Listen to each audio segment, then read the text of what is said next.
Et bonjour les anatomistes et bienvenue dans cette nouvelle vidéo, toujours consacrée à la gériatrie, à la gérontologie. Et pour terminer sur cette série de vidéos sur le vieillissement physiologique, nous allons étudier le vieillissement physiologique du système immunitaire. Alors qu'est-ce que le système immunitaire? C'est un système biologique complexe, constitué d'un ensemble coordonné d'éléments de reconnaissance et de défense qui va discriminer le soi du non-soi.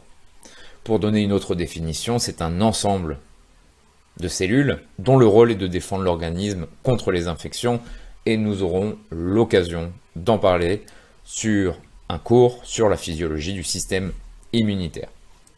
Alors par rapport aux personnes âgées, donc l'avancée dans l'âge est associée à une dérégulation du système immunitaire qui est caractérisée par une activité inflammatoire croissante et une diminution de la capacité d'adaptation des mécanismes de l'immunité.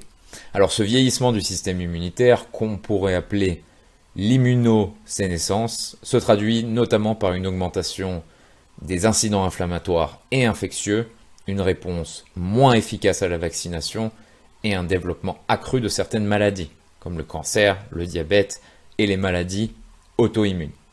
Alors lors du vieillissement, ces cellules et l'ensemble des messagers impliqués diminuent en nombre et subissent une altération de leur fonctionnement, ce qui réduit leur efficacité et entraîne un état inflammatoire chronique. Alors, on va décortiquer tout ça. Donc, qu'est-ce qu'on va observer? Une plus grande sensibilité aux maladies infectieuses. Effectivement, on va observer une lenteur de la réponse immunitaire à un antigène. Alors ici, vous avez un antigène.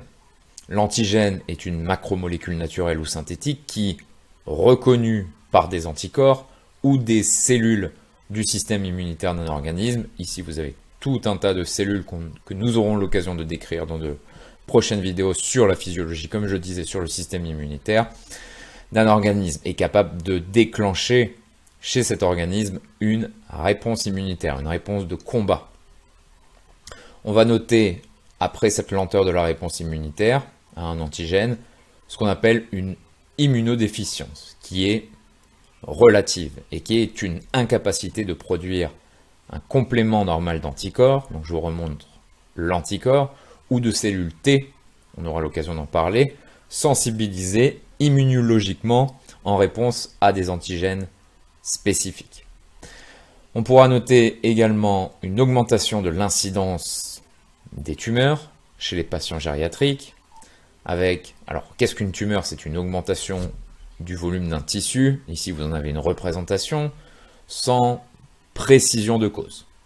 C'est une néoformation de tissu corporel qui se produit à la suite d'un dérèglement de la croissance cellulaire, et ça peut être de type bénin ou malin. Alors bénin, c'est sans conséquences graves, et malin, ce sont ces tumeurs qui peuvent se généraliser et entraîner la mort, qui s'opposent donc à bénin.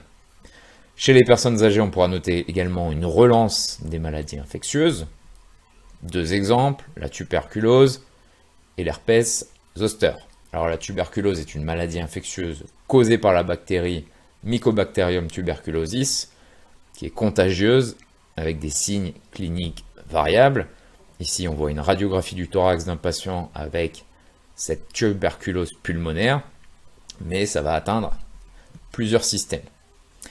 Et ici, vous avez l'herpès zoster qui est provoqué par la réactivation d'un virus, varicelle zona, qui cause la varicelle, après une phase de latence.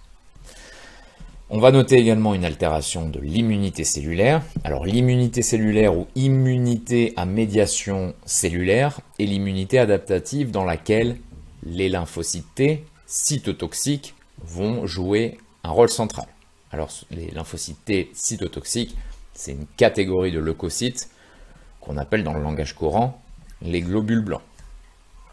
Ensuite, on va percevoir, observer une baisse de la fonction des neutrophiles qui sont ici présents. Ce sont également des white blood cells, des leucocytes, des globules blancs et qui ont un rôle majeur dans le système immunitaire. Et on va noter également une baisse de la capacité antimicrobienne, que j'ai mis ici 2 fois. Pour finir sur cette vidéo, on va également noter une dérégulation des interleukines. Alors, quel est le rôle des interleukines? C'est de gérer les interactions entre les globules blancs. Vous voyez qu'il y a plusieurs types de globules blancs et qu'il y en a un grand nombre dans le corps, qui sont appelés les leucocytes, ça on l'a dit, afin d'assurer une protection à l'organisme en fournissant une réponse immunitaire. Parce qu'elles sont naturelles, performantes, les interleukines peuvent être utilisées pour combattre certaines formes de cancer, entre autres. Et ce qu'on pourra noter, chez les personnes âgées, c'est une conservation de l'immunité humorale et également de la réponse vaccinale. Je vous avais préparé un petit schéma. Vous voyez que en fonction de l'âge, les fonctions immunitaires baissent et qu'il est possible de désamorcer cette diminution des fonctions immunitaires en faisant un petit peu de sport. Voilà les anatomistes, c'était tout pour cette vidéo, enfin en faisant un petit peu de sport. On voit que faire trop de sport crée beaucoup de stress et donc peut engendrer une baisse des fonctions immunitaires. Voilà les anatomistes, c'était tout pour cette vidéo et je vous dis à très bientôt. Au revoir.